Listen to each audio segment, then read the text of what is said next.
Korang pernah terdengar ataupun orang katakan tentang buku healing ada 4 baris atau 5 baris dalam satu page kan? Sebenarnya buku healing ni asalnya adalah buku orang kata kata-kata mutiara. Baru ni je orang panggil healing. Buku healing ni lebih tepat sebenarnya adalah buku inspirasi sebenarnya. Dia berbeza dengan puisi. Puisi lain dan buku healing lain. Healing lebih pada kata-kata mutiara. Ada tujuan kenapa buku inspirasi ataupun kata-kata mutiara healing ini dalam satu buku surat ada 4-5 baris. Tujuannya adalah penyembuhan kepada pembaca yang sedang dalam depression, dan tujuannya adalah kenapa dia biarkan buku surat kosong yang banyak. Sebenarnya penulis buku healing ini mengharapkan orang yang betul-betul dalam depres, mereka melepaskan depression mereka di buku tersebut tu juga. Contoh, ada 4 baris yang menulis ayat tentang betapa dia kehilangan seseorang dalam hidup dia. Selepas dia dah terkesan ataupun terkesan dengan 4 atau 5 baris perkataan dalam satu buku surat ini, kita nak dia pula tulis di kertas tersebut. Ataupun dia boleh melukis. Tak boleh tulis, melukis, supaya kita sembuh bersama-sama.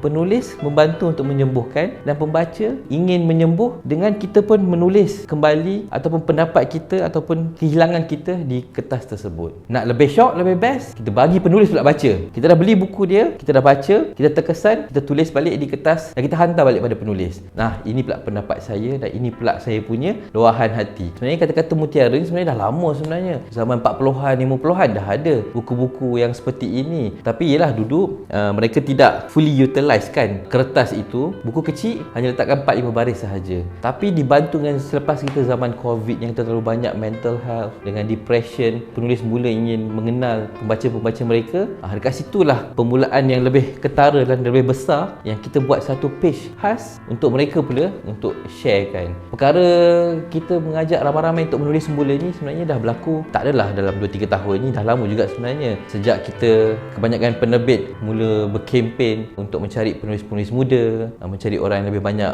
lebih ramai penulis. Jadi dah ramai orang yang lebih berani untuk menulis. That's why lah ramai penerbit buku healing ni buat buku seperti itu. Satu kertas A5 tapi ada 4-5 baris, ada ruang kosong yang banyak supaya orang yang di dalam depression itu pun meluahkan mereka punya masalah. Selain daripada buku healing, ada juga buku catatan ataupun buku bisnes. Selalunya buku self-help. Sebenarnya kalau ikutkan buku self-help, dekat tepi tu ada ruang kosong banyak. Di antara tengah-tengah tu penuh, tapi ada ruang kosong. Supaya kita boleh menulis catatan kita tentang buku self-help itu. Tapi yang part ni tak ada pula orang kritik kan. Kenapa buku ni membazir kan.